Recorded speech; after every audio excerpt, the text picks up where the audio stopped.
All right. Good evening, good afternoon, good morning, whenever you're watching this. I don't know. We have our final coming up, and I've never been able to squeeze in a final review for like second semester, so I'm excited about this. This hopefully is going to be helpful to you. If you're watching live, you could, of course, ask me any questions you want, well, about, physics and second semester, and I will answer them. But I did put together a little, hopefully a brief, short, just a review, because I can't go over everything, right? So I want to tell you what is on the test, what isn't on the test, and then hit some things that that might be bothering you. So as you can see on the screen, now first of all, I'm going to say this because usually it's on the screen, but it's not, because I want to keep this cleaner. I want to keep this, I wanted to put that stuff up there. But watching this is fine. But my usual reminder is take notes. Don't have anything else on in the background, whatever, use this, like use it. Just having it on in the background is better than nothing, but it's not super duper helpful. So if you need to skip parts where I talk like a lot like I am right now, then do it. But anyway, in case you didn't know, these are the units that we covered. So anything, all the way back to January, and energy is going to be on there, and all the way up to waves, which I did not do a live stream review. Now all the other ones, all of these, there is a live stream review. In fact, so some of the details you might want to go back and check out. Some things that I talked about in the live stream reviews for those aren't going to be on the test, on the final exam, because there's only 74 questions, multiple choice. So yeah, so keep that in mind. Looking good. I'm just checking the stream because yeah. All right, you guys will say something if something's not right? Good. Okay. So let's get into this then. Let's see, I got my phone on so that I'll get reminds. Otherwise, just use the chat. Okay, so let's talk energy, unit 5. So I'm going to start with a summary of what to know and what you don't need to know, like kind of specific. Like obviously, there's going to be more than 1, 2, 3, 5 questions on the test about energy, but these are some big picture things, some general things to know. Know how to use those equations. All right.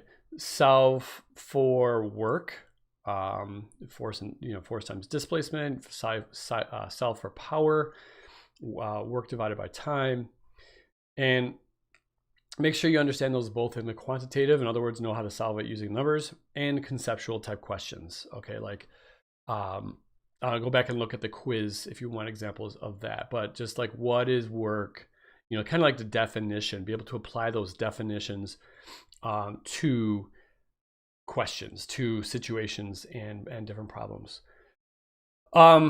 Make sure you remember that doing work actually requires a force moving or that's parallel to the motion of the object. So you have to have an applied force, and you have to have the motion being parallel to that force. So force and motion have to be parallel to each other. Otherwise, work's just not done. So like one of the big examples is how much work is done if you're holding your backpack well, I guess I'll say a meter off the ground, right? No work is being done because you're not actually moving it, you're just holding it, okay? So there you go. Now, make sure you can also solve for these equations, but also make sure you can solve for any variable. All right, one of the some examples here, how fast is something going? So one of the big ones that I know you struggled with at the beginning of this semester, you might find out you don't struggle with as much anymore, is solving for velocity. If you know the kinetic energy, solve for velocity. I'll go through an example with that in a minute. You might need to find how high it went. You might need to find like the distance that a spring was compressed. So be ready not just to solve for the types of energies, but also for any variable within those equations. All right, that's just kind of algebra, so hopefully you're okay with that. Then remember that the total mechanical energy remains constant. This is the whole idea of the conservation of energy, where energy cannot be created or destroyed. It can only be changed or transferred, right? Changed into another form, like for example, potential to kinetic, or transferred from one place to another, one object to another. But energy cannot be created or destroyed. So remember that. You are going to have to do energy bar charts. All right. That is to say, you'll have to identify them on the test, like multiple choice. There are no force versus displacement graphs. Okay, so if you see anything on a old or new study guide, there's not going to be anything like that. Okay, so one of the questions on, well, set of questions on the review guide is one of these, where you have a group of children go sledding on an icy hill. They start from rest at the top of the hill. The hill is 50 meters high. The sled and the children have a combined mass of 40 kilograms, very small children. Ignore friction. And then these are numbered this way because these are directly from the review guide. So I want to kind of talk about each one of these because I know this is like, you know, well, it's a place where we struggled in the past. So find the gravitational potential energy at point A. Okay, now I'm going to put up the equation sheet. So this will be on the back side of the equation sheet when you get it. Bloop, bloop, bloop. So here's your equations right at the top left corner of the equation sheet. So you'll have to note, you've noticed that there's some equations on the equation sheet we don't really use, right? So just still be aware of that. That's always going to be the case. So know which equations to use when, and that's fine. And that's what this practice is all about. Okay. Gravitational potential energy at point A. So I'm going to go kind of like up here. So I have definitely some room later on. So 14. We want PEG, and maybe use the 4 steps to do this, but I'm going to use this equation mgh, mass times gravity times height. Okay, you probably remember that gravity is 9.8, but in case you don't, it is on the front side of this equation sheet, right here on the top right corner. G is 9.8. Probably meters per second squared in this case, in our case as well. It kind of depends. They're both the same thing in the end. Okay, so there's the equation, and there's G. So what I'm going to do is I'm going to plug in my numbers here. So the mass is 40 kilograms. Gravity, 9.8. I guess I'll use newtons per kilogram since I have kilograms there. And doesn't matter. It cancels out anyway. The height, it says that they're at 50 meters. So at 50 meters, all right? So I'm going to put that into my calculator. I'm just going to literally like multiply those. So I don't think I need to show you that. 40 times 9.8 times 50. And I get 19,600. 19,600. And that all ends up being kilograms, newton squared, Newton meters, which if you remember is joules. Okay, so that is the gravitational potential energy at point A. All right, pop in if you got a question, if you're not sure about something. So anyway, I'm working through a progression here because I want to, like that one might have been probably wouldn't have struggled too much with it, but some of these you might have. The kinetic energy at point A. Okay. Point A, it's implied that, well, it does not imply it. It says they start from rest, right? So right away, kinetic energy is 0. Okay, you could put it in the equation if you want. Kinetic energy is 1/2 mass times velocity squared, and the velocity is 0 because they're not moving. So anything times 0 is 0. Nice and easy. 16. Find the total mechanical energy at point A. Okay, there's no springs involved, so total mechanical energy, you could say that in a lot of ways. Total mechanical energy is just the sum of all the energies. So potential energy, gravitational potential energy, plus the kinetic energy, plus the elastic potential energy, since it's on the table and we do talk about it. Well, kinetic energy and elastic potential energy are both 0 because there's no springs. And so the total mechanical energy is 19,600 joules. Okay, I added those together. That's what I got. Now that's important. And I'm going to put a little star by this because once you find the total mechanical energy in a system like this, in a setup like this, that total never changes. So at every other location, all the energies need to add up to 19,600. All right, so that's why I wanted to, like, all the 14 and 15 were just sort of preliminary steps to get to question 16. And so let me just, in fact, erase that. All right, there we go. A little bit neater. a little bit neater. Okay, so 17. I'm just going to squeeze it up here because it's pretty easy. Point B, it's at 0 height. I mean, it's effectively at 0 height. I mean, you maybe could like, oh, there's a little tiny bit there, but let's come on. It's at 0, right? So the gravitational potential energy, the height is going to be 0. So I'm going to write PEG is 0, okay, because the height is 0. In fact, point B is sort of a question 17. Kind of like separate these.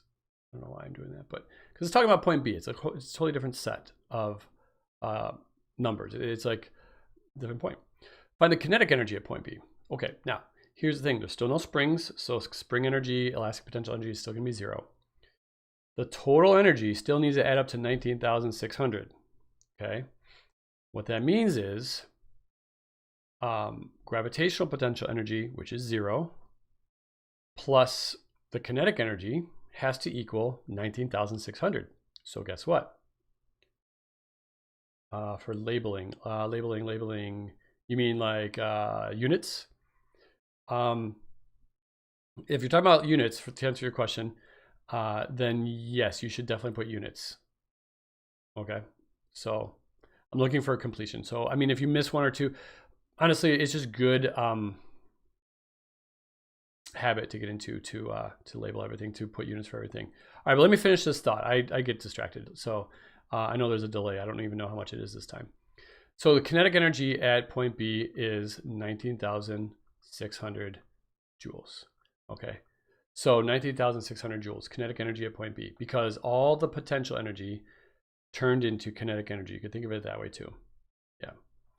Find the speed of the sled at point B. Okay, so now we're getting into, I'm just going to set this up. Kinetic energy is 1/2 mv squared. And like I said, it's possible that you might have struggled with this back in January, and you're going to look at this now and maybe just be like, oh, I can't believe I got that. That was that hard back in the day. You grow, you know, or maybe you still look at it and it's like, I don't know. But what ends up happening is you need to solve for velocity. So what I'm going to do is I'm going to divide both sides by 1/2 m. I mean, you could just multiply by 2, but whatever. It's all the same. 1/2 m. So that's going to cancel that out. So that's going to give me 2 kinetic energy divided by mass is equal to velocity squared. And then what I'm going to do is take the square root of both sides. That's an arrow. Why can I not draw? All right.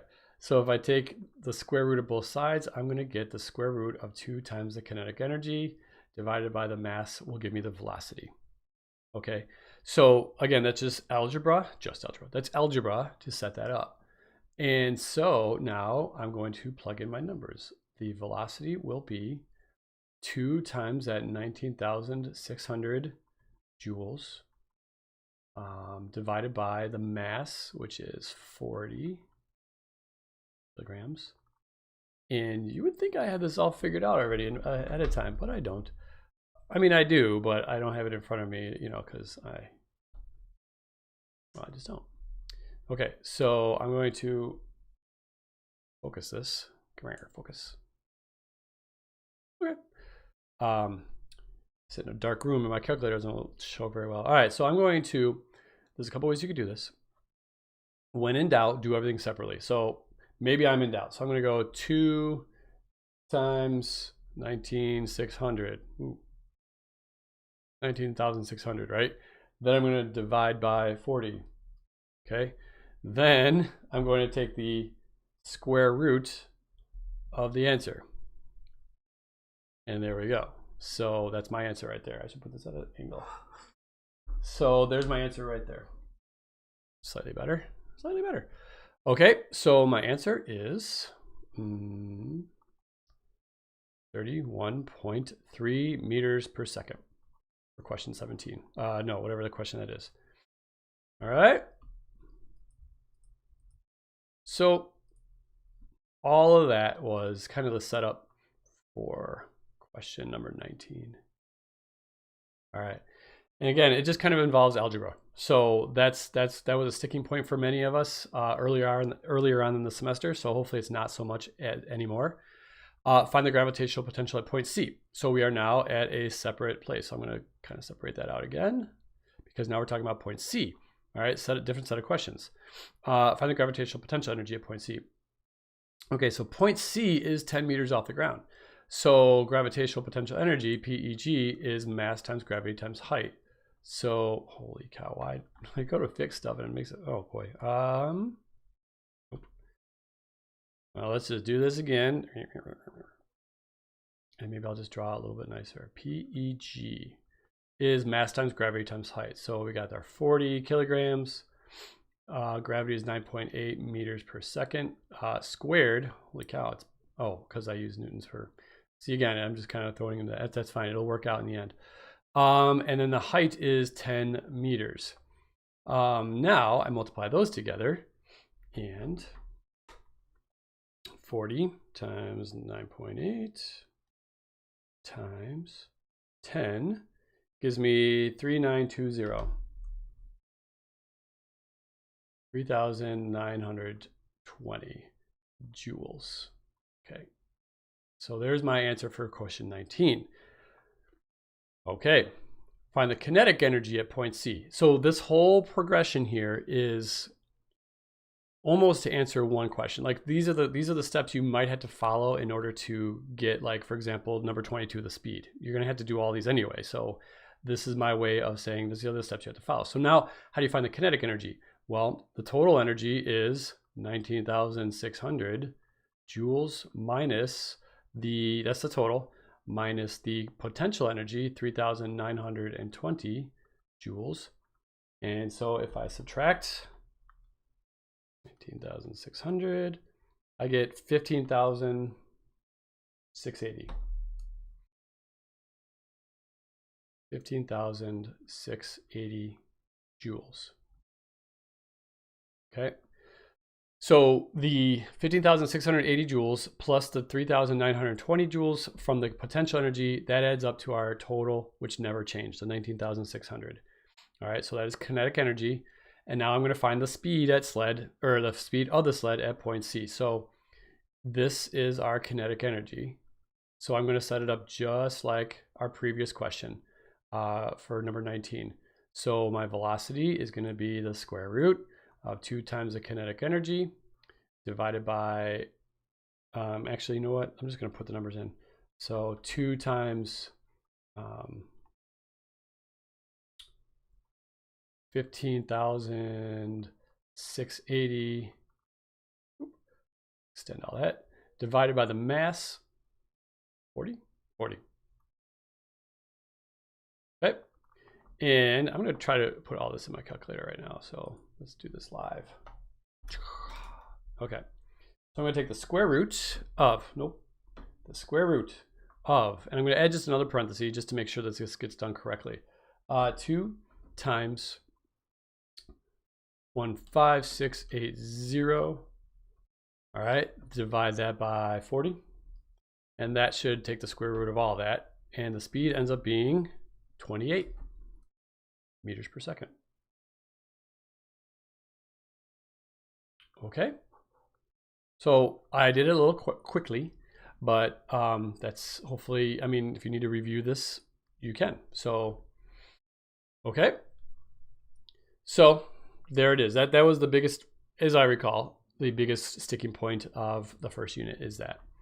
So I could come back to this. So if you have any questions, let me know too. So to summarize, these are the things to know. And just again, there's a lot more to it. There is the old live stream if you want to check it out. I have it all linked in the description of this live stream. That way you could check it out. I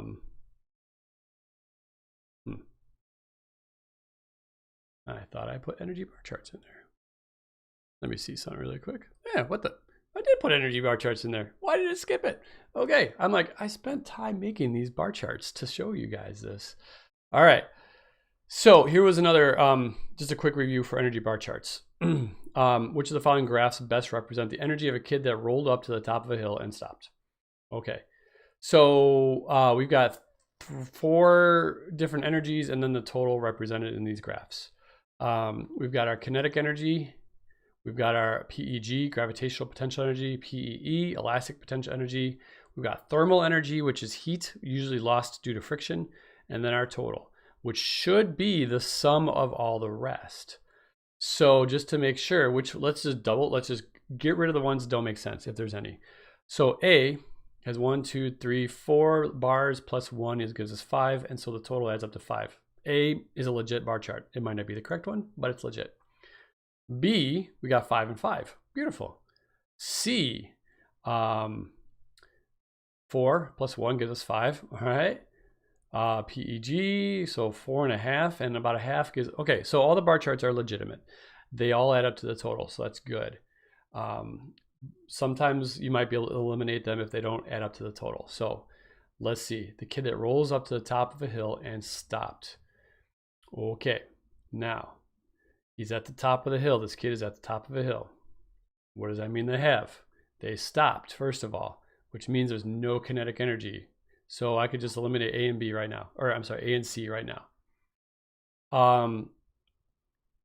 You might think it's just thermal, which is legitimate and fair if the kid wasn't at the top of a hill. So they rolled up to the top of a hill. So that means you're going to have some PEG for gravity. So D seems to make sense. We've got some potential energy gravity. We do have a little bit of loss due to thermal energy, which is going to make sense, friction. And so I'm going to choose D as my answer. All right. So I believe there's some energy bar charts in the review guide, maybe, and if not, well, you just saw a review there. All right. There we go. Now the summary of Unit 5. Okay, so I kind of covered that at the beginning. Just double check that. This is just sort of a stopping point between that and Unit 6. So Unit 6 is electric fields and gravitational fields. So things to know for this. Protons, electrons, and neutrons. Basic chemistry, essentially. What they are, where they are in the atom, and how they interact. Are they positive, negative?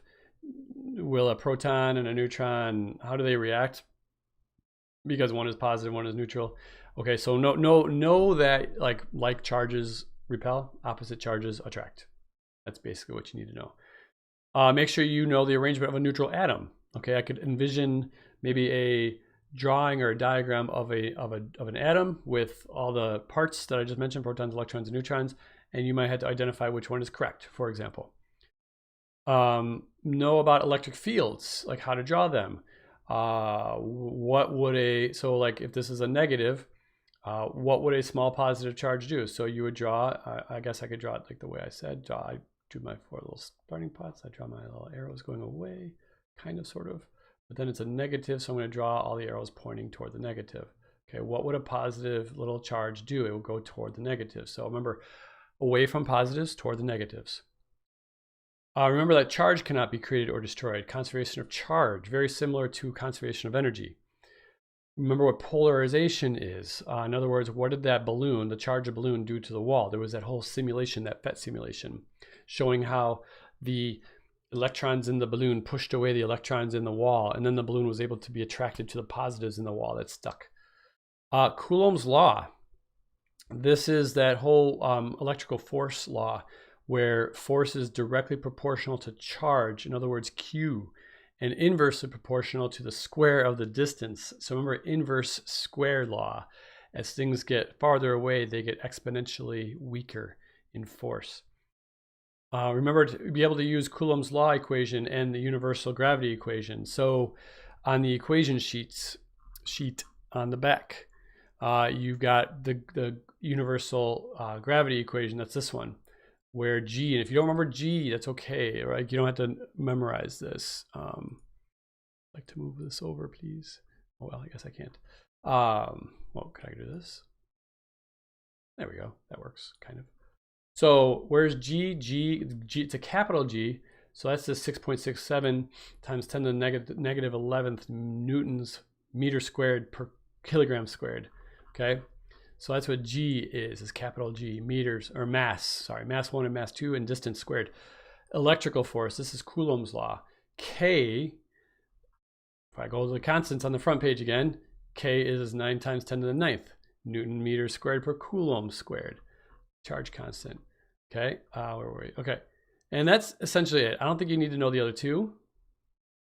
So we should be good. All right, where were we? So that's Coulomb's law equation and the universal gravity equation. Make sure you know again about the universal gravity, how similar to the electrical force, the gravitational force is directly proportional to mass, okay, instead of Q for charge, and inversely proportional to the square of the distance, just like with Coulomb's law. There's no balloon charge puzzles. So like if A is, or X balloon is negative charge and it's attracting to what? Okay, none of that. But everything else is there that I mentioned. All right, so no. Wow, that just skips everything. All right, so much for going why is it like that? Why is it like that? Okay. Now this question might throw you off a little bit, but just take a moment with it, okay? If a small negative charge, so here's our small little negative charge in the middle, and there's A, B, C, D, E, there's 5 different scenarios here, where A, this little negative charge, is placed next to a positive 3 charge. In a whole separate scenario, you've got the negative charge placed next to the negative 6 Coulomb charge, and then so on. So we got these 5 different scenarios I could count. There's 5 different scenarios. Okay, before you like worry too much and figure everything out, read the question. So let's compare the forces felt by charge A and charge B. Okay, so we're just looking at these two. Charge A is a positive and a negative, so they're going to attract. So A attracts because they're opposites. B, we got a negative and negative. They repel. Okay, that wasn't too bad so far. A has a plus 3 charge, and B is experiencing a negative 6 charge. So it's twice the charge for letter B compared to letter A. So in other words, it's going to feel twice the force, okay? Because the electrical force is directly proportional to the amount of charge, okay? So I'm just going to leave it as like compared to A. So compared to A, because that's what we're doing, to A. So twice the force, okay? One is going to attract, one is going to repel, but B is going to feel twice the force. Hey, look, that's it. We answered the question. We can move on. Letter B, compare the forces felt by charge B and charge E. All right, well, what do we got here? They're both going to be negative and negative, so this is going to repel, letter B is going to repel, and so is letter E. Look at here, we got a 6 Coulomb charge and another 6 Coulomb charge. So based on the amount of charge, they would feel the same amount of force. Okay, now what's different? Well, look at the distance. The distance of the distance between letter E and its charge versus the distance between letter B and its charge is double. So this is 2 times the distance, which means letter E will feel, so remember this, it's double the distance, so it's 1/4 the force. Okay, double the distance. This is that whole like pattern where if I take distance and electrical force, if I have 1 times the distance, I'm going to feel 1 times the force. If I double the distance, it's going to be 1/4. If I triple the distance, it's going to be 1/9. Quadruple, it's going to be 1/16. If I take half the distance, hello, Alex, then it's going to be 4 times the force. If I have 1/3, it's going to be 9 times the force. 1/4 the distance will be 16 times the force. So it's that pattern, that inverse square law. Okay. All right. Moving on. Wait, hang on. So that's slide 7. I can't believe I got to click like this manually. Okay, so the things to know. That was unit 6. So that's all I really thought I needed to cover there. That's all I, there's of course a lot more little stuff, math, whatnot, but that was the big stuff that I remember having trouble with in unit 6. So again, I have a whole, like, I don't even know how long it was, a whole review guide, live stream review for this unit 6. You might want to check it out if you want more information, but you might not need it. Okay. All right, moving on. Hi, Alex. I don't know who you are, but hello. All right, unit 7. Things to know. Know what a conductor is versus an insulator, right? So basically know everything about conductors versus insulators. Just check the notes. check the notes. On all these units, check the notes. Okay, I should say that, check the notes. Know the basics of how a circuit works and what a battery or other power supply does for a circuit. Remember, the battery basically acts like a pump. It pumps the electrons. It doesn't add charges. The charges are already there. It just pumps the charges that are already there, okay? It pumps the electrons. Make sure you know what you got it for a circuit. You gotta have a closed loop and all that stuff. Remember that long or thin wires will lead to more resistance, while short or thick wires gives you less resistance, electrical resistance. Make sure you can solve for V, I, or R using this equation. That's straight from the equation sheet. Make sure you can solve for V, I, or R in a simple circuit. I'm going to show you an example of that in a moment. That could be parallel or series circuit. Make sure that you understand the series versus parallel circuit properties. Okay, what I mean by that is in a series circuit, I'll just leave this here, there's only one path. The current is the same through every load, every resistor, if you will. The voltages will add up to the total. And to get the total resistance, you simply add the resistors. For a parallel circuit, you have multiple pathways. That's like the definition. One path is series, multiple pathways is parallel. The voltage is the same for each branch, each path, if you will. And the currents are going to add up. The currents through each branch will add up to the total current coming from the battery or the power supply. And to find the total resistance, you have to do the inverse of the sum of the inverses. Okay? So what I would maybe do is pause it or something when you get a chance and maybe write this down. Okay, like really just write this down to help you remember it. You won't be able to use it on the test, but by writing it down, I guarantee you that some of it will go into your brain. All right, maybe write it down again right before the test or something if this is something that you need to remember. All right, let's see, slide 9, slide 10. Oh, good, it worked. Okay, so this is straight from the review guide again, question number 55. Find the following items for a given circuit. This is like the jankiest looking circuit, but it is for what it is, all right? It's good enough for our review purposes. So we want to find the total resistance. All right, there's no chart. If you would like to make a chart, you can. If that helps you, please, by all means, make a chart. I won't be providing one like I did for the test, but please make a chart if you need to. But what I'm just going to do is I'm going to find the total resistance without the chart. I'm going to attempt to do this without a chart. So what I'm going to do is I'm just going to take 15 plus 70 plus 15. Okay. Is that the only one? Yes. And so 15 and 15 is 30 plus 70. The total resistance is 100 ohms of resistance. I just add them up. They're in series. There's one path. Total of the voltage of, okay, so remember what I said to do at the beginning here.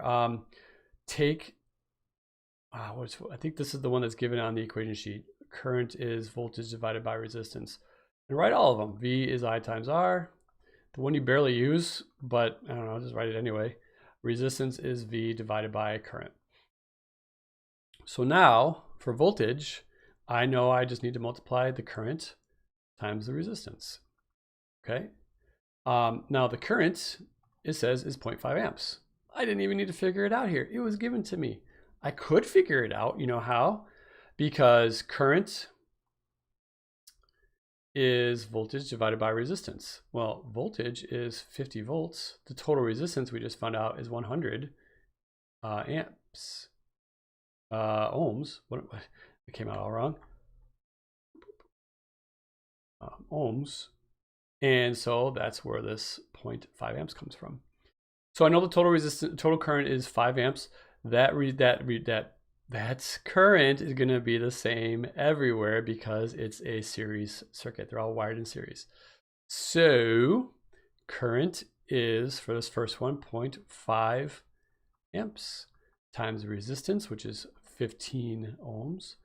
I'm just going to set this up for all of them. 0.5 amps times 70 ohms and 0.5 amps times 15 ohms. We'll have already done that one.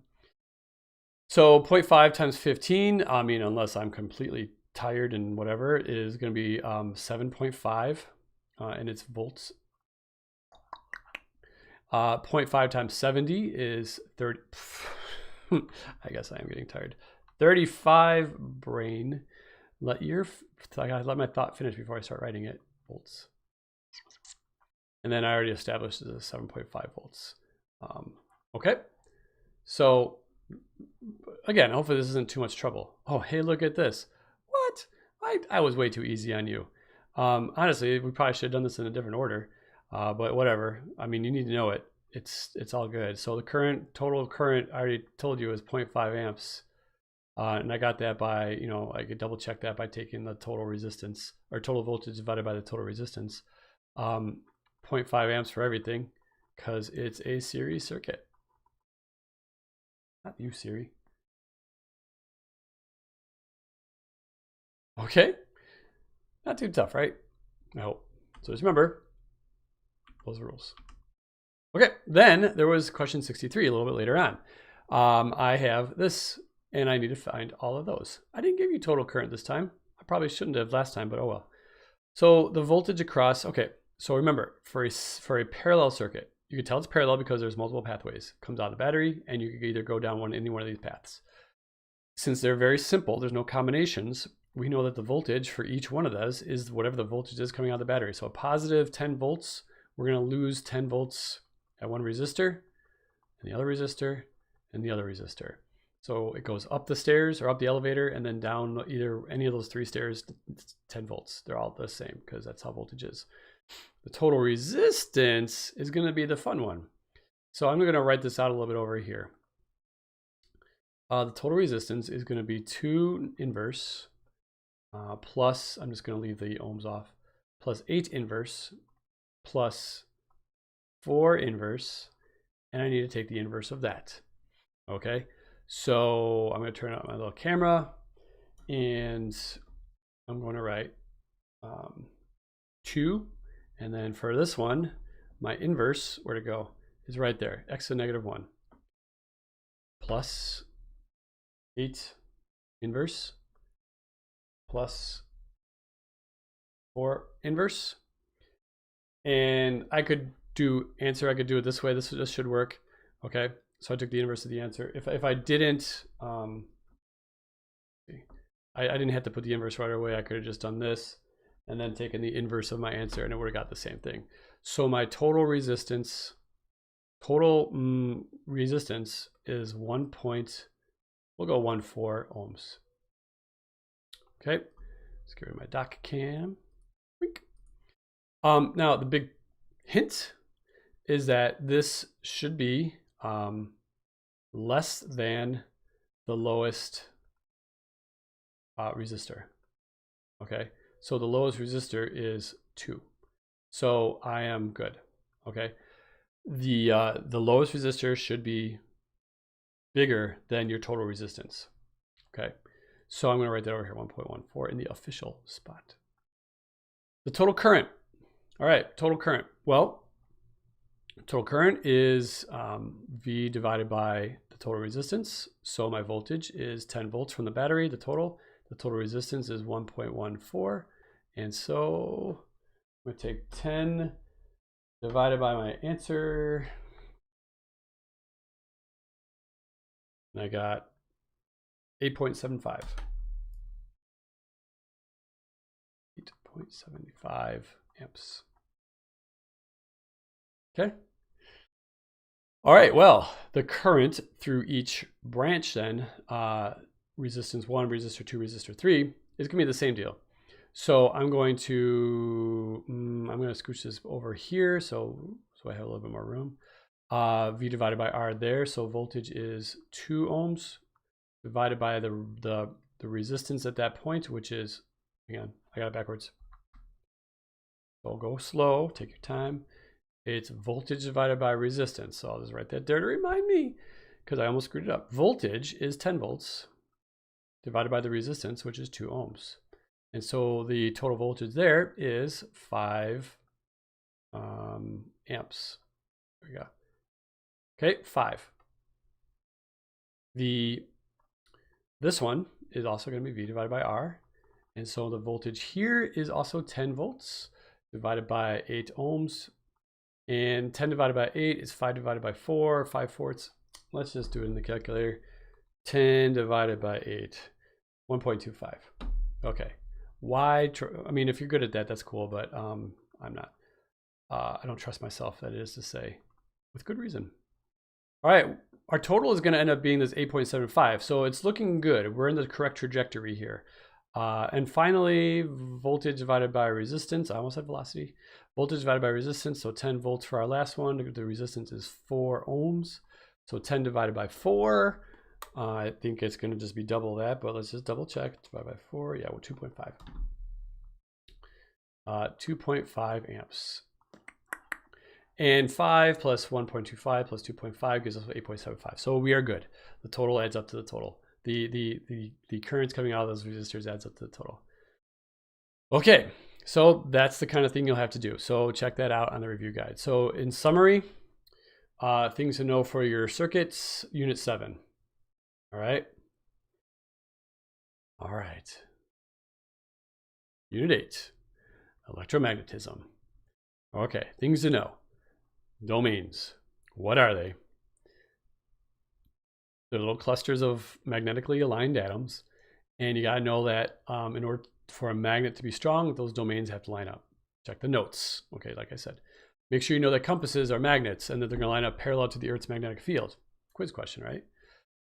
Make sure you know how to weaken or demagnetize a magnet. You basically heat it up, or you hit it with something hard that will jostle up the domains. What is an electromagnet? How to make it stronger? You built one. It's a coil of wire around an iron core. Make it stronger by increasing the number of coils, increasing the current, putting the coils closer together, whatever.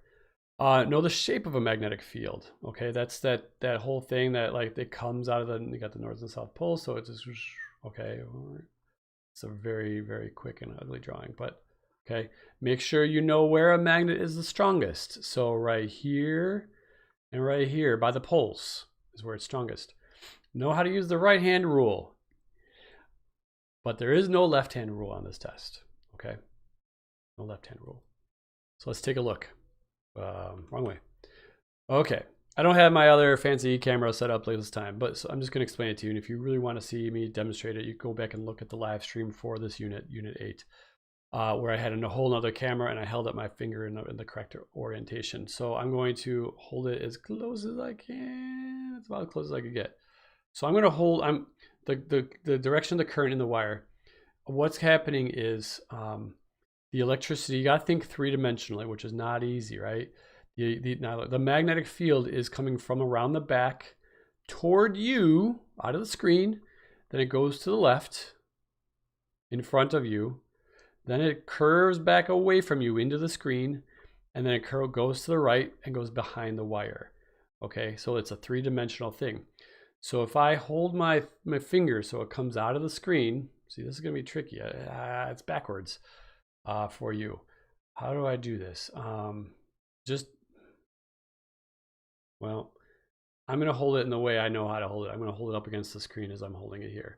So if I do that, and I'm making it so that my fingers curl so that they point into the screen on my left side, and they curl back around on the right side, and they're basically doing that pattern, then I know that the current is going downwards. Okay, the current is downward. Okay. For this one, this is the same stuff as I did on the last review live stream. So the direction of the current of the wire. So again, I'm going to have to hold my finger, my thumb.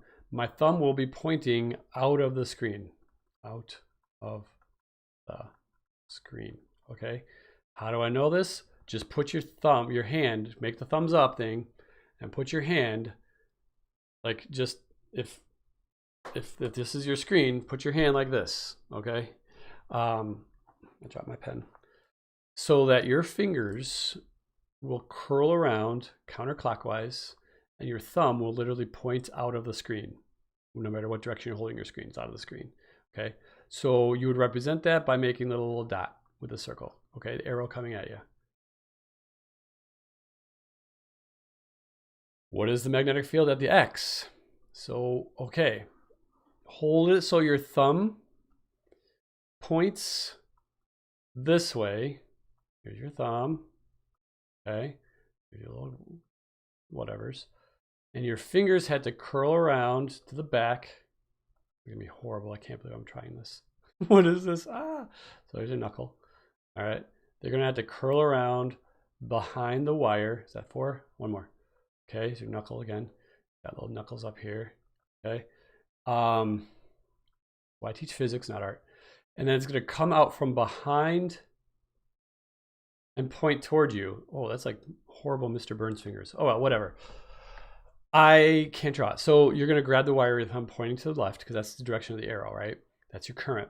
So at the X, because your fingers go around the top and behind the wire where they emerge and come out at you here, this is coming out at you, this is gonna be coming out of the screen, okay?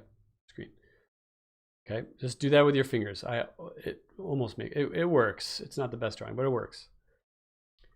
And finally, similar situation here. Now, can I copy and paste that? If you were to do that again with your thumb pointing over to the right, okay, my thumb almost looked okay. All right, then what are your fingers doing? They're pointing into the screen over here. Okay, and then they're going to just kind of go around. They're going to come back around and they're going to come out of the screen at the bottom. They're going to come at you. They're going to go upward, and like your fingers represent the circle that's happening, right? It's not like actual fingers. It's just you're making that circle, and so it just represents the direction of the magnetic field. I'm going to show you one more time. I could do my best live, like actual. Okay. So finally, Unit 9. There was no live stream for this, so I've got a couple things to talk about here. Make sure you know transverse versus longitudinal, including anatomy, okay, crest, trough, amplitude, wavelength, and make sure you know how to find amplitude. I got an example of that again. Make sure you remember that waves transfer energy, not matter, okay? I think you got that, but it's worth repeating here.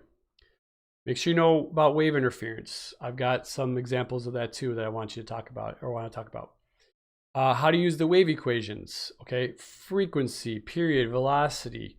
In other words, if I look at my equation sheet down here, these ones, okay? Now, this one we don't have to worry about, but especially these first 3, okay? Make sure you know all those. You'll also have to use what's called Snell's law. We did that a while ago, all right? So that and the other 3 you don't have to worry about, okay? You don't have to worry about critical angle and stuff like that for this test. Make sure you know what happens when one changes, all right? It's almost mathematical. No, it's not almost mathematical. It is mathematical. So if velocity changes and frequency stays the same, that means that the wavelength is going to have to change proportional to the velocity of the wave, okay? And so on. Make sure you're aware of the electromagnetic spectrum. Check the notes. There's like diagrams everywhere. The song will help you. I mean, if that helps you. Make sure you know the song. Radio waves, microwaves. All right, I'm not gonna like sing it.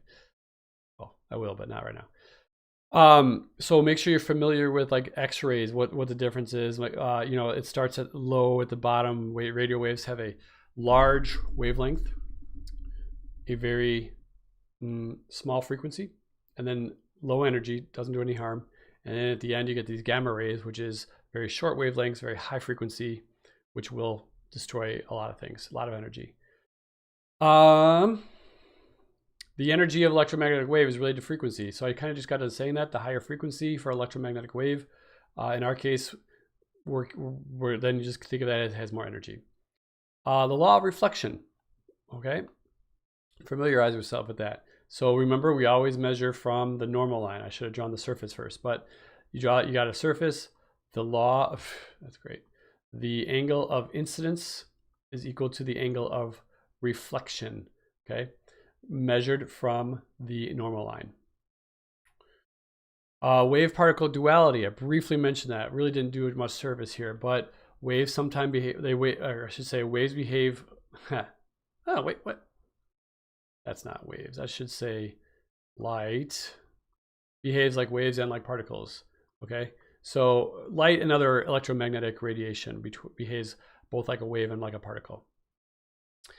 And finally, Snell's law, this equation right here. You might not know it by name, but that is what it is. And I think most of you are pretty okay with that. You should be able to solve for an angle, at least. Okay. So let's look at a couple examples and then we'll be done. In this case, what is the amplitude? Well, the amplitude, remember, is always, I'm going to try to draw this rest line, measured from the rest line. Okay. And so so this is going to be amplitude right here, my dotted line right here. So because the entire distance from top of a crest to the bottom of a trough is 1 meter, the amplitude is half that. It's going to be 0.5 meters. What is the wavelength? All right, the entire thing is 4 meters long, but we have 2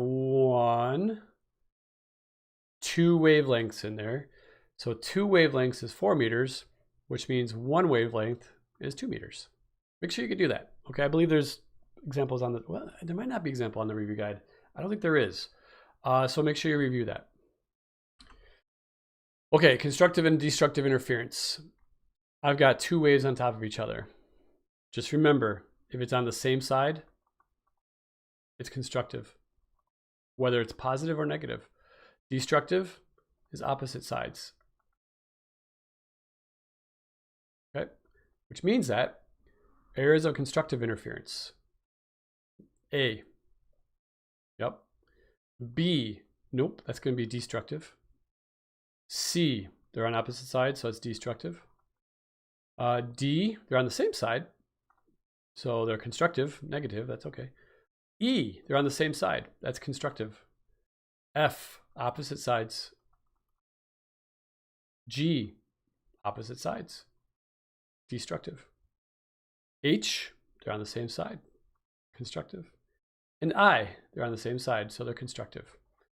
Okay, that's all there is to it. Great. Well,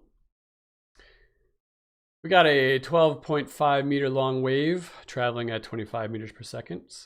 What is the wave's period? All right, well, let's take a look. Period, capital P. What the? Capital T, period. We could do one of 2 things. We could do time divided by wave cycles, the number of waves, or we could do the inverse of frequency. We've got time, but it doesn't tell us anything about waves, the number of wave cycles that goes by in that amount of time. Okay, maybe frequency then. Nope, frequency is not given. What the heck? What do we do? All right, well, let's hang on. What do we have? We've got velocity. Oh, wait a minute. What's velocity made up of? Velocity is frequency times wavelength, or wavelength times frequency. Doesn't really matter how you say it. There's my frequency. All right, all right. So if I could solve for frequency, I'm going to divide both sides by wavelength. I'll cancel that out, wavelength. Frequency, we can solve by that, and we take 25 meters per second divided by the wavelength. Oh, we're getting somewhere. That was, what is that, 2? I think it's 2. I'm like 99% sure that's 2, but I don't trust my brain at this time. It's like lying to me. Yeah, it's 2. All right, thanks, brain. So my frequency is 2, and meters cancels out. Seconds is on the bottom, and if seconds is on the bottom, that's a hertz. So there's my frequency. So now I can just use this equation where I take the inverse of the frequency, which is 1/2 hertz. And that gives me F seconds. Okay, crash course here. So I went kind of fast. So you could, check it out again if you need to see it again, or just let me know in class if you have any questions. That's the end of Unit 9, honestly. So the things to know again, I'll just pause. You can pause. I'm going to move on, but check it out. Finally, the final, like I said, 74 multiple choice questions. We got 75 minutes. You do the math there. It's 100 summative points. I'll provide the equation sheet. I'll provide scratch paper. Make sure your laptop is charged. And remember that review guide is optional, but as you can see, it's probably a good idea to do as much of it as you can.